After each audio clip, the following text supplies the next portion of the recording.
I can find that in a self-contained 20-minute thing of whatever game I was playing and feel better. And I think that interactivity is magic. Hello and welcome to Why Button, the podcast that asks why we care about video games. I'm your host, Kyle Starr. On this show, I interview creators, enthusiasts, journalists, and media personalities about their origins with video games, what keeps them so interested in the medium, and what excites them about the future.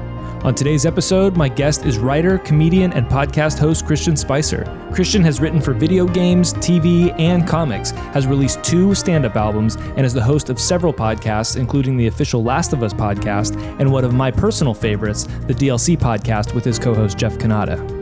One of the things I find most fascinating about Christian is that he's a former attorney. He graduated top of his law school class and spent a number of years practicing law, but then ended up pivoting out of the profession and into more fulfilling endeavors.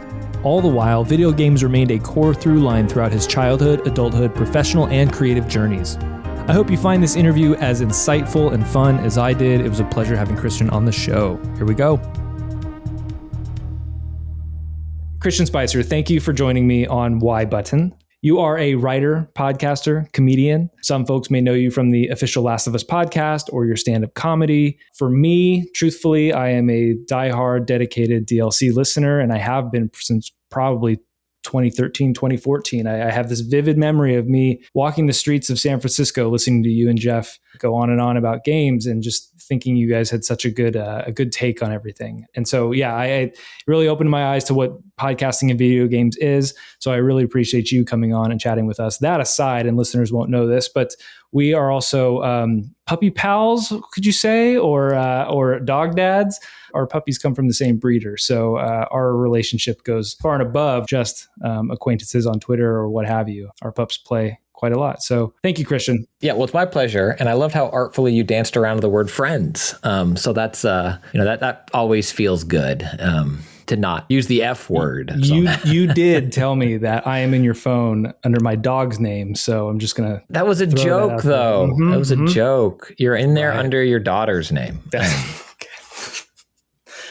So, Why Button? This podcast is it's exploring the question of why do we care about video games? I personally love video games, but I don't play them as often as I would think that I do. If I really take a step back, I play for maybe an hour or 2 a month. There's not a whole lot. That's needless to say. I'm a dad and I've got other responsibilities, but even before that, it's, picking up a controller and playing, it's fun, but it's not as interesting to me as observing the medium and seeing where it goes. And so I am very interested in asking people who are involved in the medium, who either create or observe or write or podcast about games, why they are so interested in it and why they care. Without me continuing to blab on, could you tell me a little bit about yourself, how you sort of got involved in games, into podcasting about games, and your current relationship with games? Sure. There's a long rambly version of it, and I'll try to do a little more condensed version. I mean, games have always been a part of my DNA, if you will, for as long as I can remember. We had a ColecoVision at home. And then I remember we got an NES after that as kind of like first consoles or first taste of gaming. And I feel like for as long as I can remember, I've always enjoyed the interactivity and the storytelling possibilities and what could captivate about a video game in and above movies, books, TV, comic books, stuff like that. And so I kind of always had, this attachment to them and enjoyed playing them and also enjoyed consuming media around them, GamePro, EGM, and then listening to early podcasts of, over with Garnet Lee over at 1UP and David Ellis and that crew and 1UP Yours and everything that was. And then in college, every year around the Super Bowl, I would host an NFL Blitz tournament where people would come over before the Super Bowl and we'd play NFL Blitz on Dreamcast, which I think was 2002 was the NFL Blitz version we played that was on Dreamcast. We do Soul Calibur tournaments. This is, it's not hard to date how old I am, 40. And Soul Calibur tournaments, Mario Kart tournaments, and we tried to have guys and gals come over and play. We'd have a big bracket on our dorm room. You could sign up and then when these slots were. And so I remember, this is the rambly version. Sorry, Kyle. I remember I lived in Northern California for about 5 years and then moved back to Houston, Texas for high school. And when we moved back, I didn't really want to move, even though I had spent most of my life prior to that in Houston. I wasn't excited to leave Northern California. And so my parents wanted to, I think, make it a little easier for us. And they offered to like buy a gift, like a birthday level gift or something like that.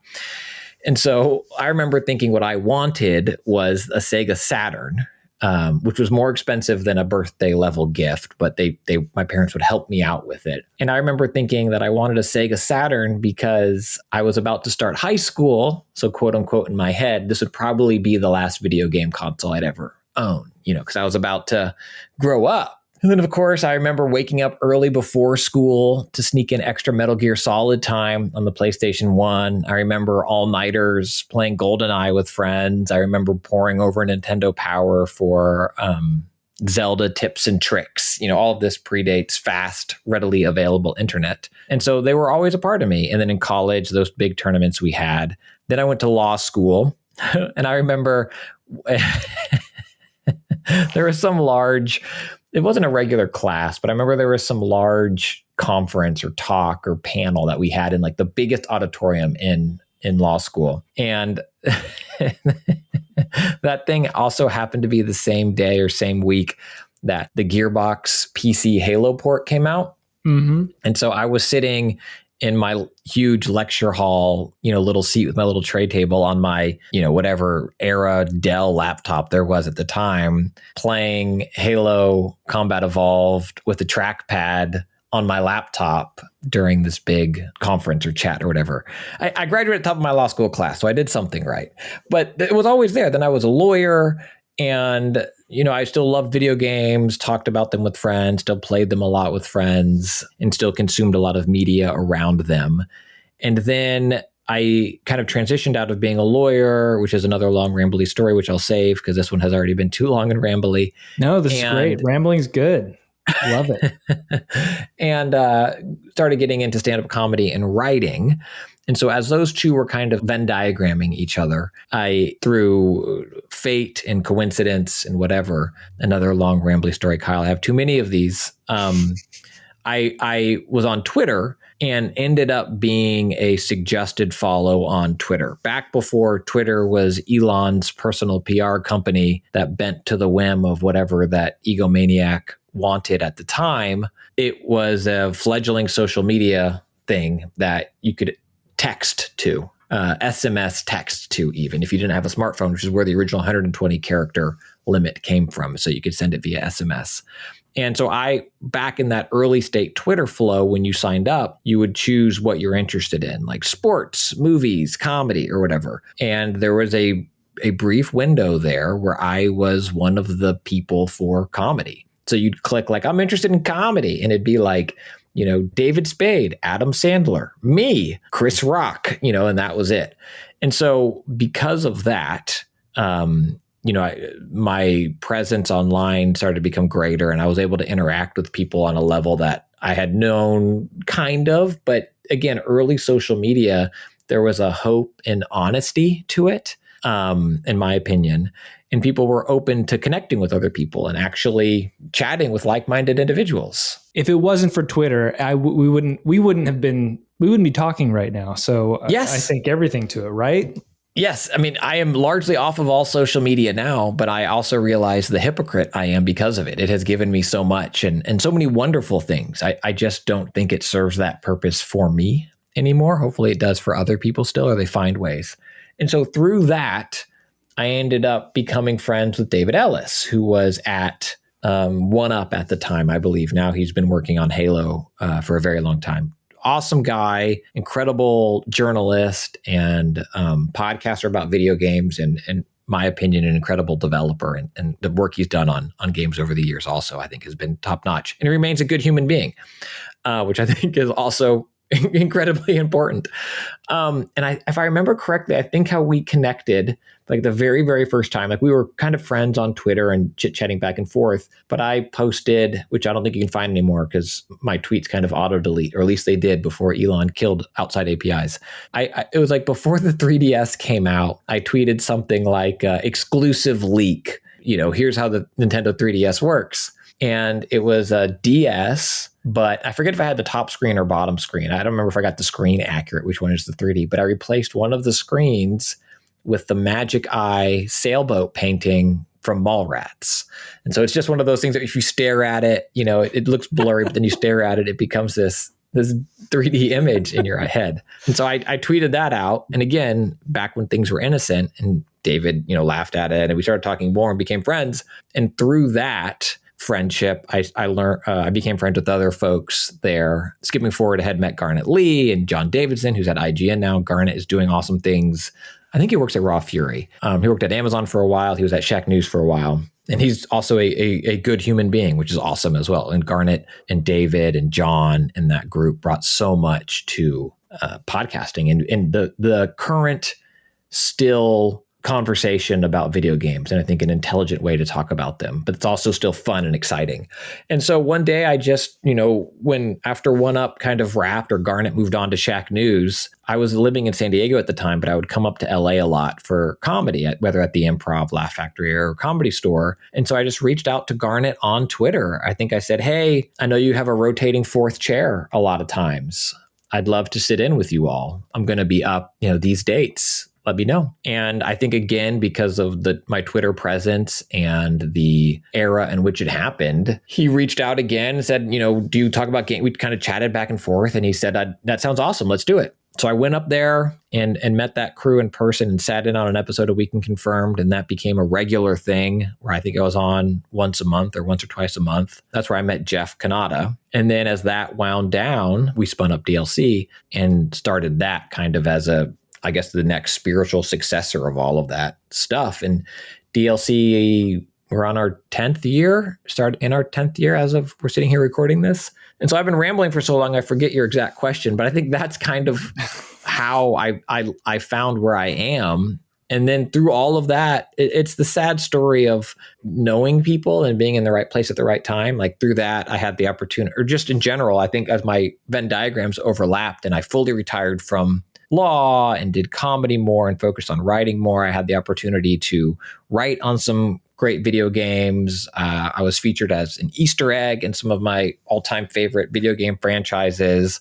And then through podcasting, I got to do things like the official Last of Us podcast. And, I'm not going to be the person that says I don't have the skill for any of those things. Sure, whatever, fine, ego, blah, blah, blah. But I'm also definitely the person to recognize the privilege and luck I had in terms of the time in which they occurred and the right place, right time of meeting people along the way, and how privilege allowed me to do that, to be able to walk away from a law career and not need that to pay rent because my wife was able to support us, and take internships, and things like that a lot of folks aren't able to do. So I don't want to make light of that or deny that is what largely helped me, or even do stand-up. I wouldn't have been able to pay rent as a stand-up for the level of what my career was, even on the tours I did and some of the international tours. It wasn't Christians buying a car with this. And everything kind of had just fallen into place where I think if you look back, it makes sense. But looking forward, it is a scary, unpaved road. And hopefully you have a 4x4 vehicle that can traverse the rocks and boulders. And that's not to say that everything worked out. I went through what I would consider deep, long interviews with prestigious video game companies that listeners to this have probably heard of, if not more intimately aware of, for some awesome jobs working on some potentially awesome games that didn't happen. So I don't want to sit here and be like, and everything was perfect, I got exactly what I wanted. There were some real heartbreaks along the way. I think you were around for one of them when I got an email that was like, we appreciate 40 hours of interviews, not going to happen. So hopefully I answered your question, and it was a pleasure chatting with you. Goodbye. Yeah, thank you. Thanks for coming to the show. That's it. And that's why you care. No, I mean, you did say a few things in there that prompted me, and I appreciate you, quote unquote, rambling. I think that's important. I think you can help uncover some of these bits of the question I'm trying to get at about why you care. One of the things you mentioned up at the top or towards the top of that was in high school that your Sega, I think you said you asked for a Sega Saturn because you figured this would be the last video game console you were going to own because you're going to become a grown-up. I think a lot of us have that. I mean, there's a lot to, I think, unpack there a bit, because I still have the, if after this show, if I go tell my, family or whomever, we have a big family text thread. And if I drop in there, I just got finished recording a video game podcast, that whole thread's going to blow up calling me a nerd, or at least that's how I perceive it in my head, right? Like, it's not an adult thing. That is very much not true, based on the demographic who plays video games is very, very much adult.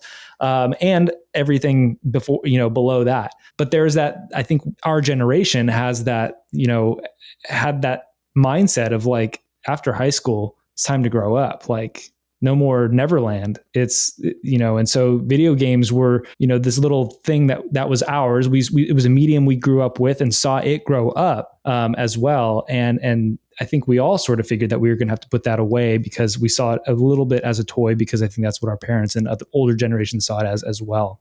Is that how you felt at the time? Like, I'm going to college, I can't play video games anymore. Is that sort of, am I kind of hitting the right notes here? Yeah. And I think it was even, I don't know if I saw myself playing them through high school. I don't know what I thought I'd be doing and, how I'd fill that spare time. But again, insert my age 40 in here. It's not hard to figure out that I largely grew up with them, right? Grew up with the medium, and the idea of when there would be that free time or when there wouldn't, or what it is and how you experience it. It was very much being figured out in real time. And I think that's still the case now. I remember at I forget if it was my last or second to last law job, but I was in the break room. Lawyering's weird. We don't need to get into that, but I had time down, right? I was waiting on a partner to go over something and taking lunch, heaven forbid. And so I was sitting in that break room and I was playing something probably on my DS or 3DS. And I remember being told, like, don't do that. That's not a good look. What if a client came by? Meanwhile, you could sit in there and read any Tom Clancy novel, right? Or any Twilight book even, or whatever it is, right? Pick your trashy, air quote, indulgent popcorn paperback, and no one would bat an eye. But sitting there and play a video game, heaven forbid, that's a bad look. And I think that stigma still exists. I don't know if it's still just that older generation that's around or not, but I do think it's a more awkward conversation. Even now, talking to some other parents or friends, explaining what you do, and like, oh, I critique or write or analyze video games. Oh, so what do you do for a job? Yeah, it's like, and so I think and I don't know if that would be there if you're like, oh, I write for USA Today, or something like that, or even podcasting, right? It's still like, oh yeah, I Serial, and it's like, that was a decade old and there's so many good shows. So yeah I thought there was just a next stage of this is a kid's thing, and I didn't have the foresight then to see it growing up with me. I just thought it would remain this thing that kids played because that's how I played them. And for whatever reason, I didn't think that they'd continue to grow up with me and I would continue to play them.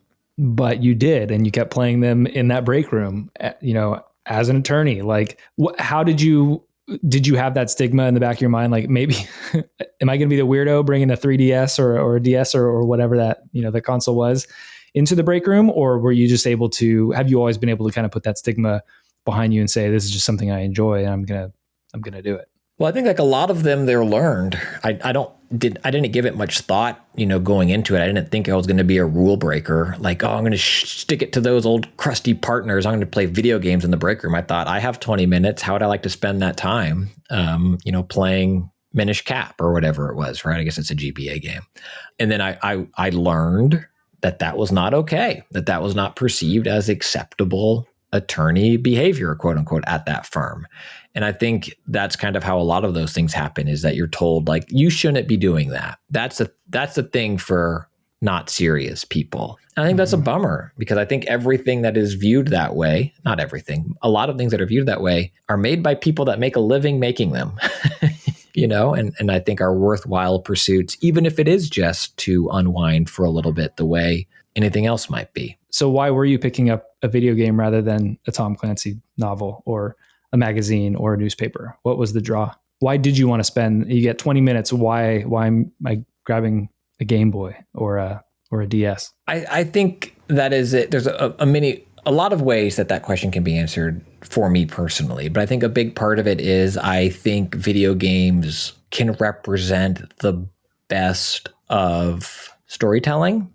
And I mean that even in a game like Tetris, objectively the best game of all time, where the drama of Tetris is competition against yourself, or kind of like playing tennis or going and shooting free throws, and seeing you're not leaving the court until you make 20 free throws in a row or whatever. You're not leaving the tennis court until you get 10 serves right where you want them. And I think video games allow for that level of, it's the interactivity, right? The interactivity, I think, is what makes video games extra, however you want to phrase it. And I think whether or not that is the involvement in the narrative, where I love HBO's The Last of Us. I think it is some of the best television I've ever seen, much less an adaptation of anything. Road to Perdition is an exquisite adaptation of a comic book, so much so that I think most folks don't know it's a comic book.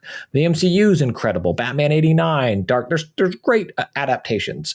And I think The Last of Us is up there, top tier of them. But I'm also so glad I played that story as a video game, because I think for me, it hit in a way that the show doesn't, in the sense that I'm furthering my character through it. You have that connection. You have that interactivity. The examples I always give, and so I apologize if this is trite at this point, but they're sincere, are the microwave tunnel in Metal Gear Solid 4, where there's a part in the game where your character needs to get to the end of a room, and in that room, radiation is blasting down on them, and your character is being hurt.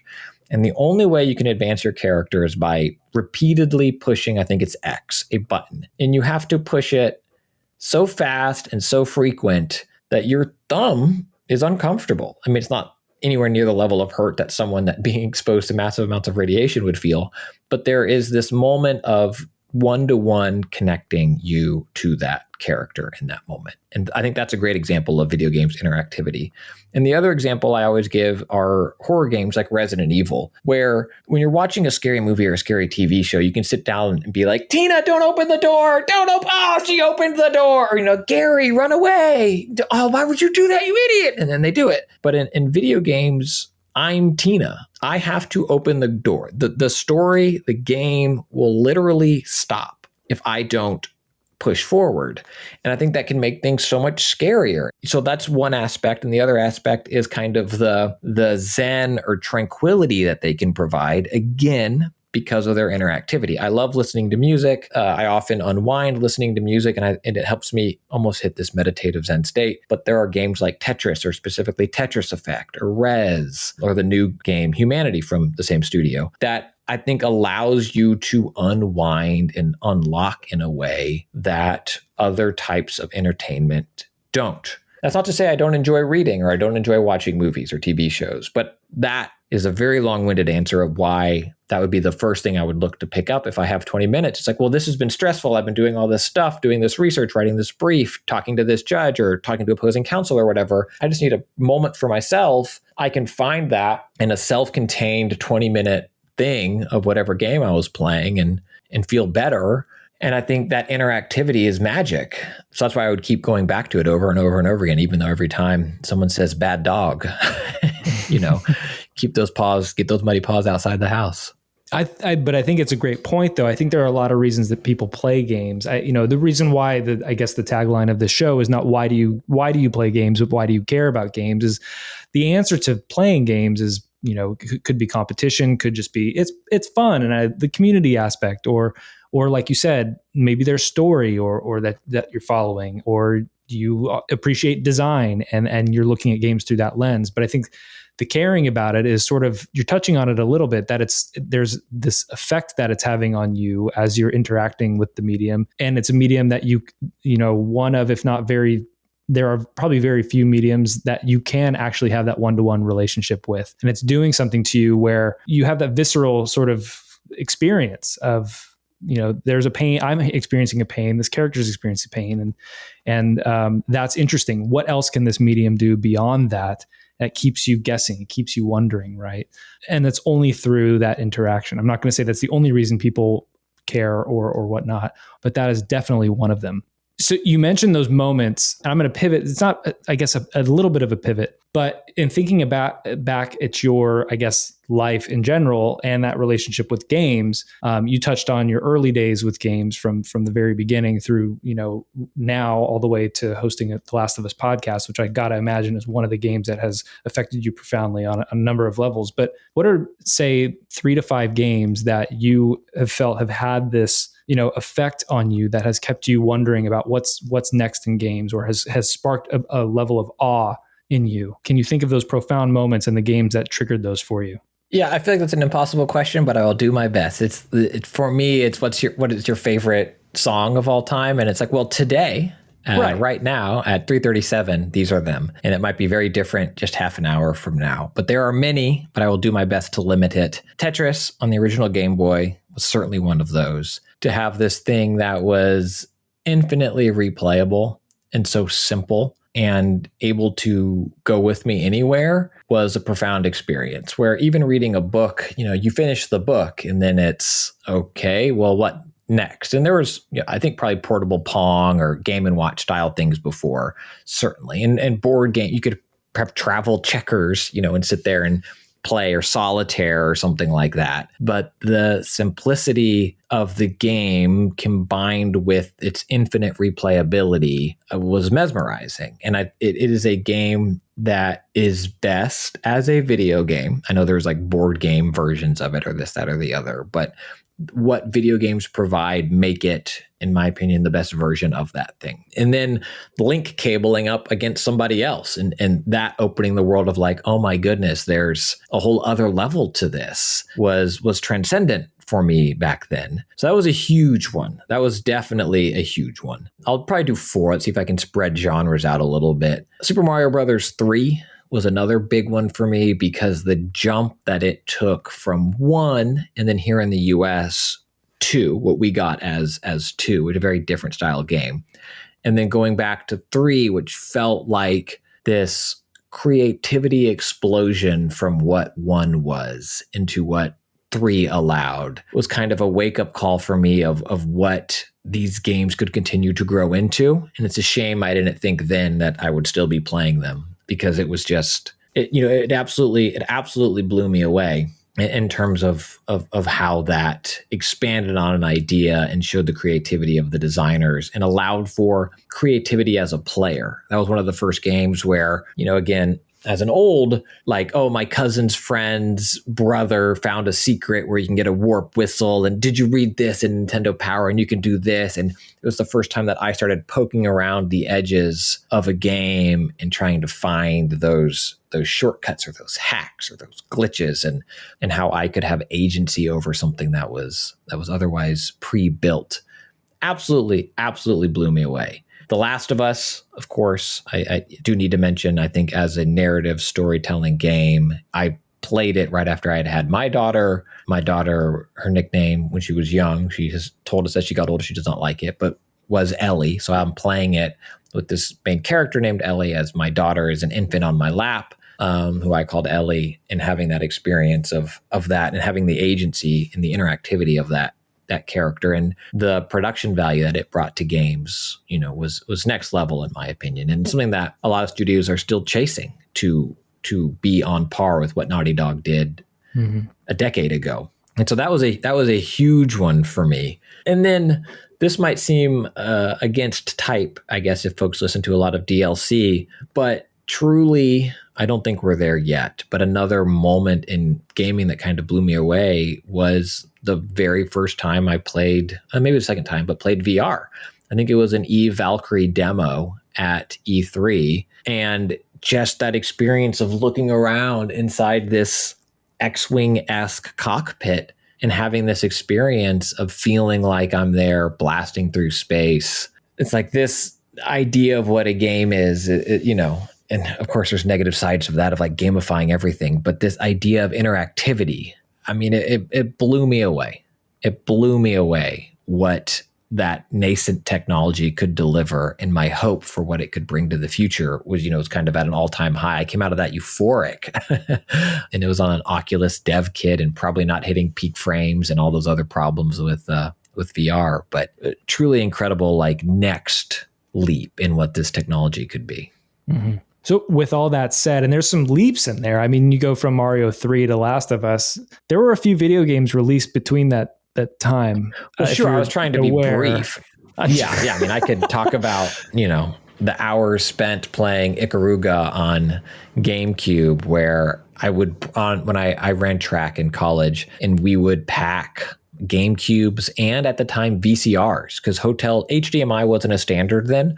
And so hotel TVs, they wouldn't have AV inputs. It was just coaxial cable. And oftentimes that coaxial cable had a plastic sleeve over it, so you couldn't take it off. So my friends and I, we actually made off of blank keys a grab tool that could go in. It was like a needle nose plier of sorts that would go in through this black plastic tube over the coaxial cable. So we could unscrew the coaxial cable, plug it into the VCR. We'd have packed a separate cable to go from the VCR to the TV. And then we'd plug our GameCube or Xbox into the AV ends on the VCR so that we could play games on track trips. We had Ethernet cables going out hallways of hotels to do LAN parties of Halo. There's tons of others. I was just trying to think of like a baby step, a mind opening, a narrative connection, and then another mind opening. But I don't know how long you have, Kyle. But yeah, there's an infinite number of moments in there. No, I bet that's the point. Like, right, there's the lengths that we would go for some of these things. For when you were talking about Mario 3, one of the things that came to mind for me that I reflect on very fondly and very frequently is schoolyard conversations. Right, I didn't grow up having subscriptions to video game magazines as much as I'd want them. So my only real opportunity to look at any media surrounding video games was if I went to the grocery store, the drugstore with my parents or whatever, and they, gave me a free 10 minutes to just go to the magazine aisle and tear through as many game magazines as I could. My first trip would always be to grab a Game Pro or whatever it was and flip to the back to the cheat code section, because I wanted to see what kind of things what games that I owned that were there or that I could go rent, and what the cool cheat code did. And a lot of times those cheat codes prompted the game that I would want to go rent or buy. I would see a cool cheat code and like, oh man, that's awesome. NBA Jam, you can play as the mascots. Like, I got to play NBA Jam. I got to mess around with these guys. This is great. And anyway, I didn't have a lot of, it was pre-internet. Obviously, there's not a lot of TV shows other than, what was that Nickelodeon show? I'm forgetting. It was a game show where they could go inside a video game. I should know this. Anyway, I'll pop it in here somewhere somehow.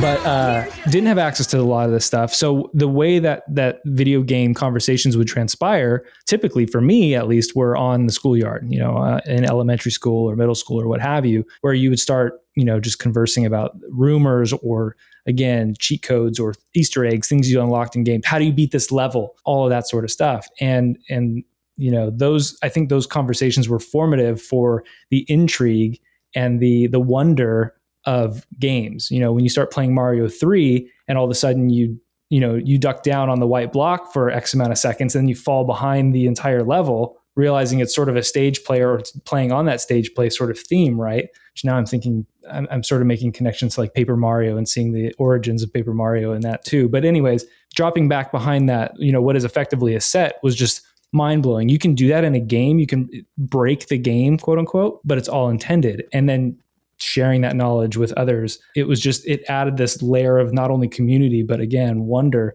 around what is possible in these things.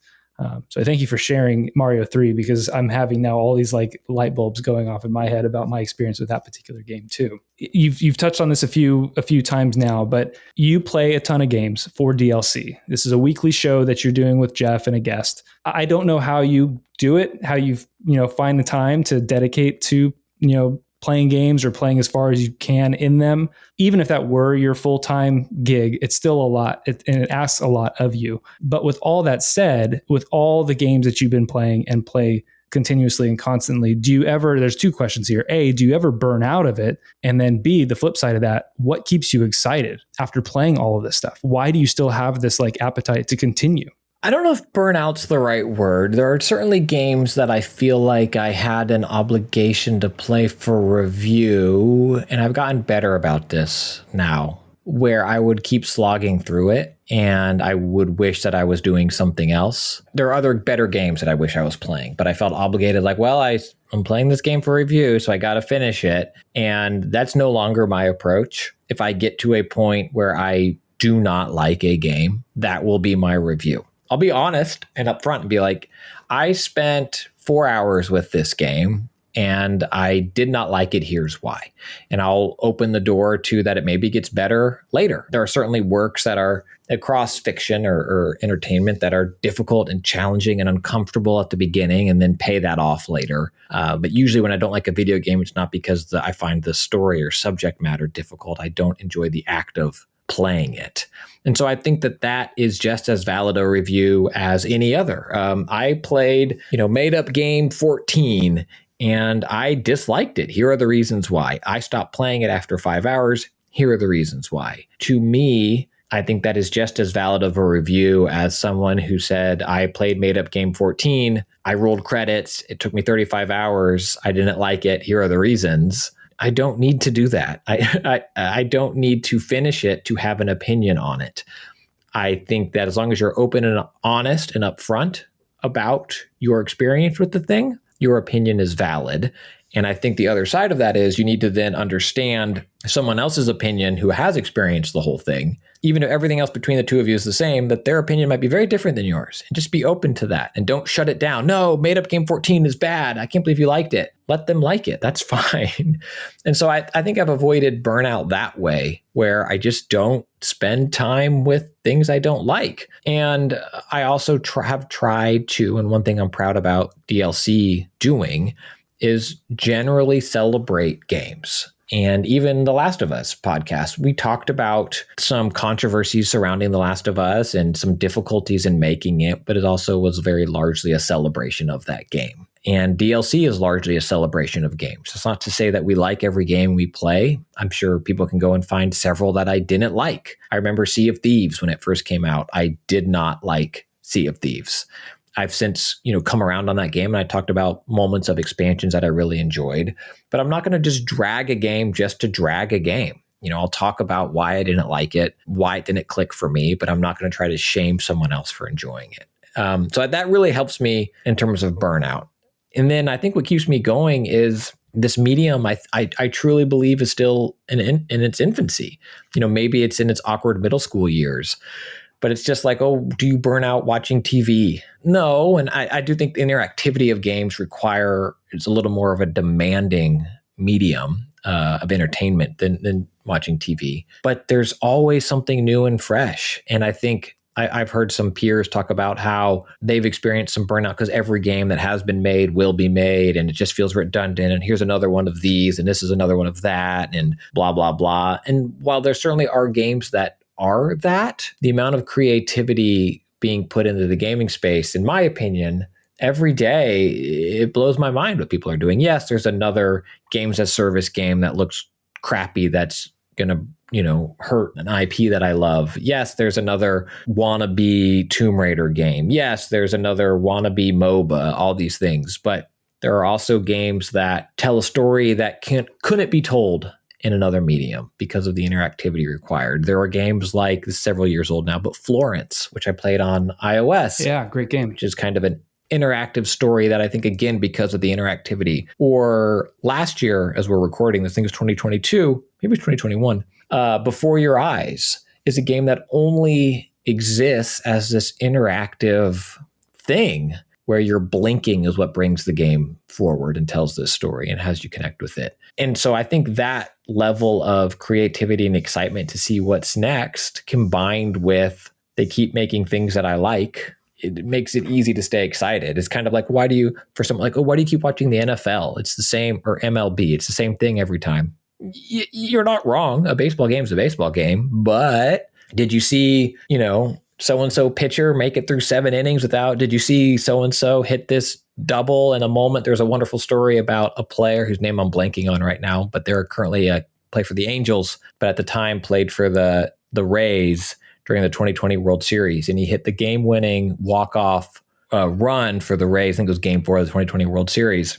And he came up, he wasn't, no manager would ever have put him in that situation, but he came in as a pinch runner in the 8th, and then they batted around in the 9th, and it was 2 outs. And this person is like a 188 hitter. This person never should have been in that situation. Never should have been in that situation, but they were, and they got the game-winning hit and all that stuff. And so it's the continued creativity, but then also the joy of the moments of experiencing the thing that I love over and over and over again helps keep me excited about it. That's not to say I don't look at some of these digital press conferences and go, I don't need to watch this because I know what this is doing and what this is delivering. But there's so much joy and so much creativity in the field that it is not hard for me to stay excited about games. Is there a particular game or games you're excited about right now?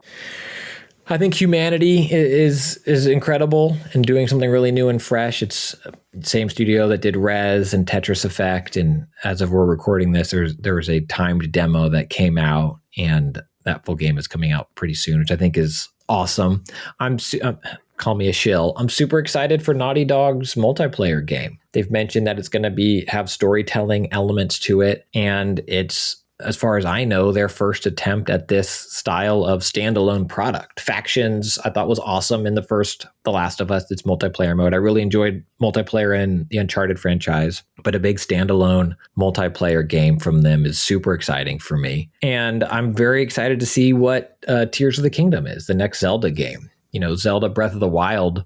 That's another great example of, well, it's just another Zelda game. But it's like, this is one of the most successful franchises of all time. And Nintendo did a Super Mario Brothers 3 with it, right? They tore it down, rebuilt it into this new, totally unrecognizable, yet somehow same thing, and created a game where people could create things that they never dreamed of. And now it looks like they're iterating on that and kind of doubling down on that creativity and that physics and that construction and that making things. And I'm almost more excited to see what people do with that game than play it. But that creativity that developers and then players are finding within those games, I find super exciting.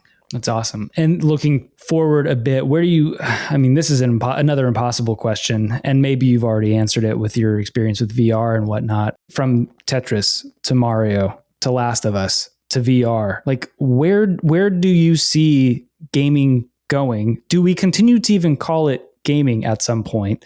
I have a personal druther about the fact that we even call it video games to begin with. It's just a legacy that's inherited over this time. But when you really sit back and think about it, is it a video? Not really. And is it some of them? Yes, there are a lot of games, and there's very gamey games, but there's a lot of just overall experiences, digital experiences, right? I'm not going to call it that, of course. I think it'll always be called video games. Anybody who sees the sort we call it DEs. Everybody knows the shorthand is DE. Yeah, the DEs. But is that what we're going to continue to refer to it as? Is that what they are going to become? Where do you see this medium in 5 or 10 years? Again, totally impossible question because we don't know what's going to come out tomorrow, truthfully. There's the pessimistic view, and I think the pessimistic view, which I hope is not true, and I don't think it is, but the pessimistic view, in my opinion, is it becomes we follow this trend of it becoming an abusive hellscape of indentured servitude.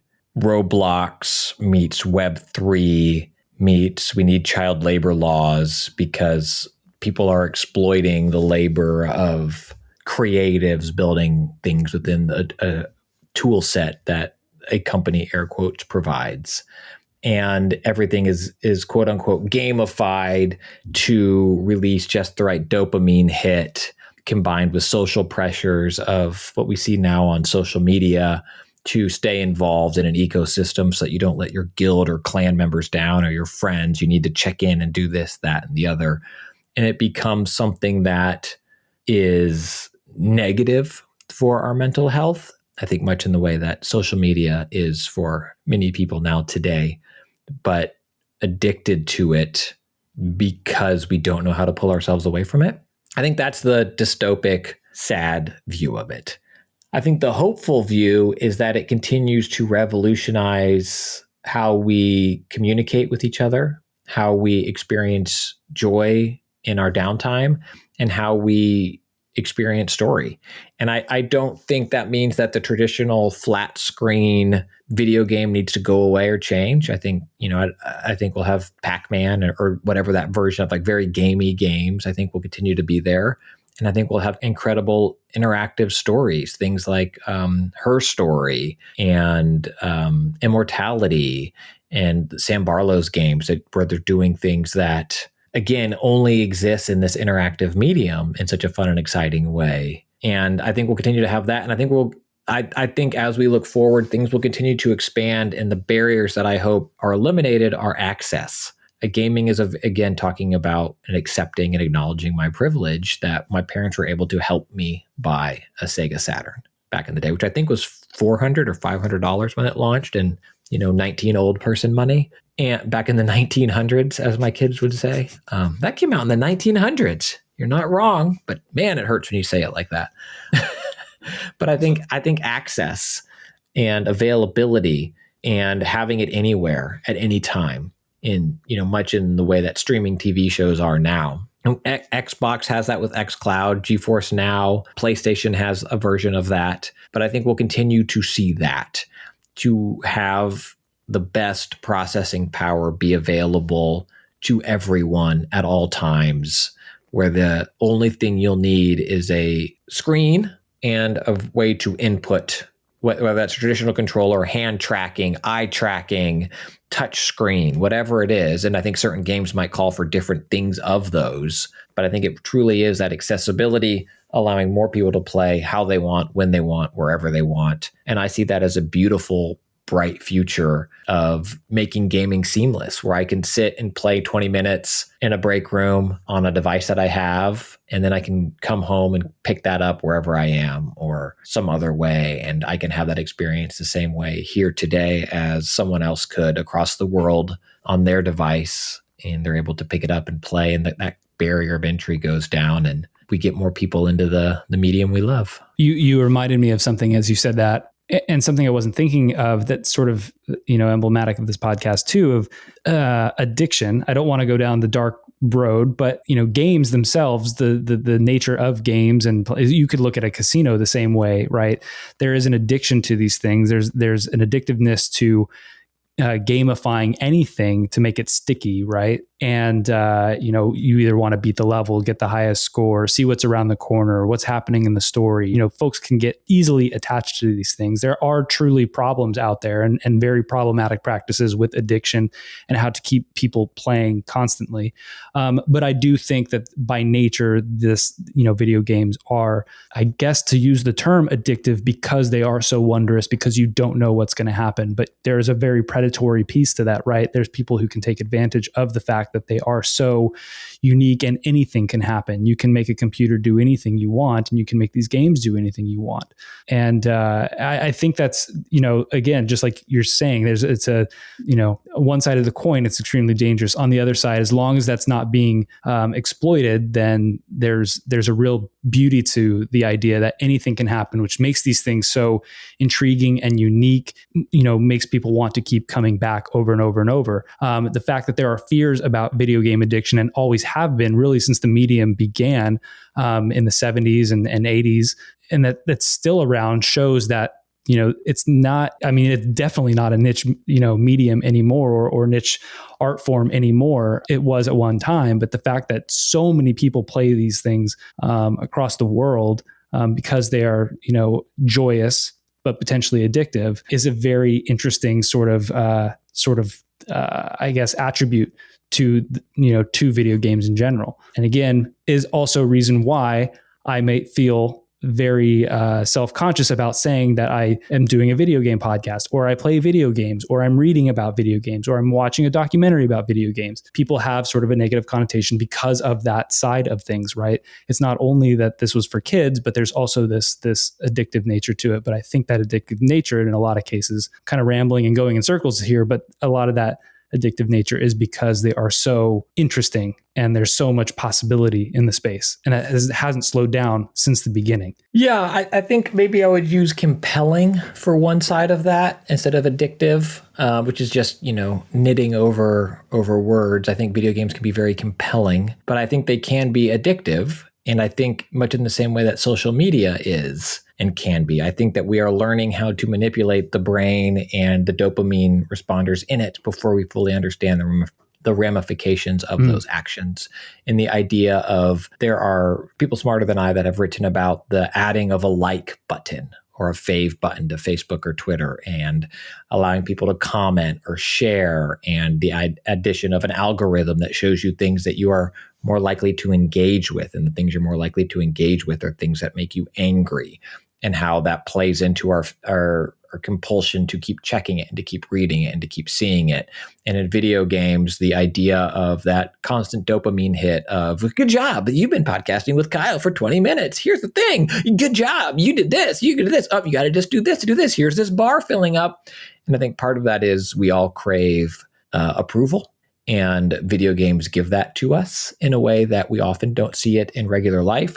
I'll say something that is not an explicit word, but might be a concept you might want to edit out. I think in many ways, human beings are still very stupid animals where all we want is to be accepted and to orgasm. That is all we as people are looking to do. Feel loved and to feel loved. And games give us oftentimes that first type of love, an approval and pats on the back. And society is often a lonely place, and we're not given positive reinforcement. And so I think they have that. And I think there are nefarious actors in the gaming space who are trying to abuse that dopamine release to extract as much money from people as possible. There are bad actors. I'm not trying to be a both sides person here, but there's an excellent podcast, and I think it's a Peacock, Paramount Plus TV show about Dr. Death. There are bad doctors. There are, surprise, bad police officers. There are lots of bad Catholic priests. There are bad Boy Scout leaders. There are bad Girl Scout leaders. There are terrible Olympic gymnastic coaches and doctors. There are definitely bad actors in the gaming space that I think are doing things with malintent and willing to damage people in order to, as a succubus, extract maximum profit from them or engagement or whatever it is. But I don't think video games are bad. I think people are bad and do bad things. And I think it is a new medium for people to exploit, abuse, and hurt people. There are old texts of how the printing press was bad for society. Reading was kept for the intelligentsia. And if anyone could read, you lose control over them. You're not able to be the only person to tell them what is or what was. When movies came out, you're going to rot your brain watching TV all the time.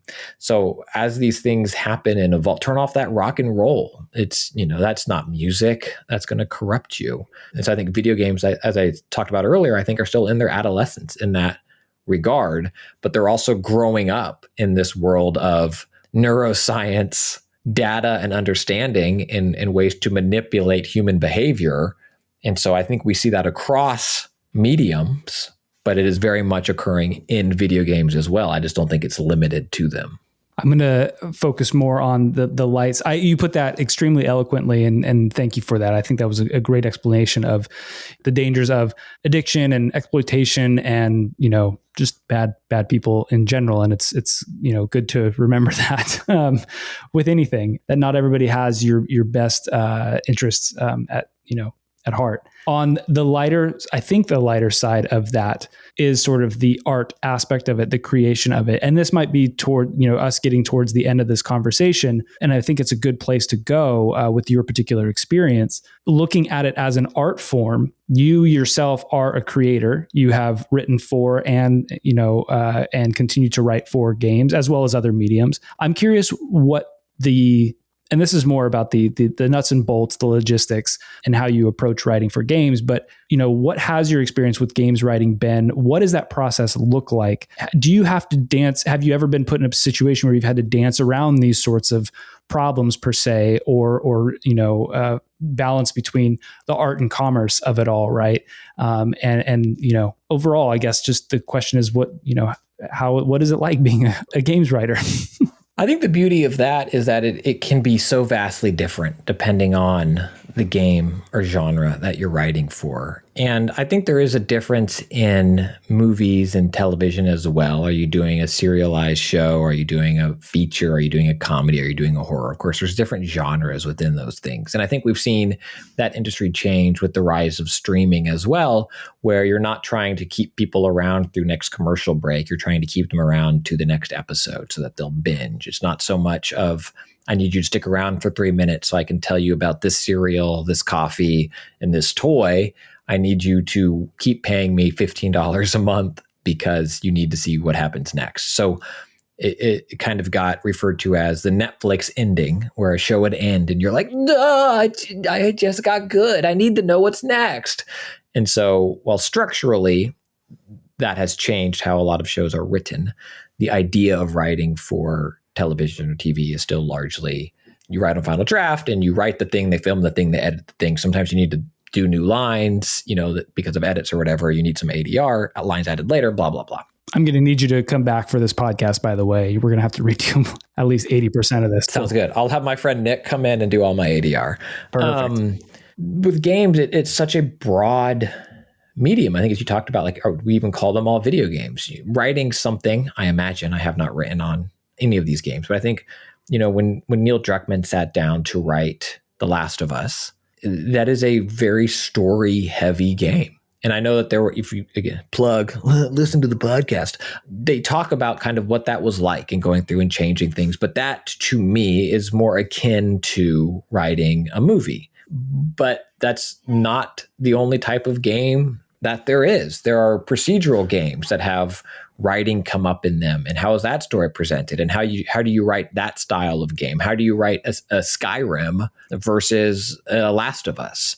How do you write Mario? Even just a little humorous text bubbles that come up while you're playing Super Mario 3. The princess is in another castle. Someone wrote that, in Super Mario Brothers, the first Super Mario Brothers, versus Celeste, which is a beautiful, also platforming game that tells a very different story. And some of that story is told not just through the writing, but also through the gameplay, the interactivity, the moments of it. So that what's that collaboration like of, okay, we're telling the story about coming out and depression and seeing yourself for the first time. And so you can just have a story that just says, your character has come out. Now go do this platforming level, and what that game would be like.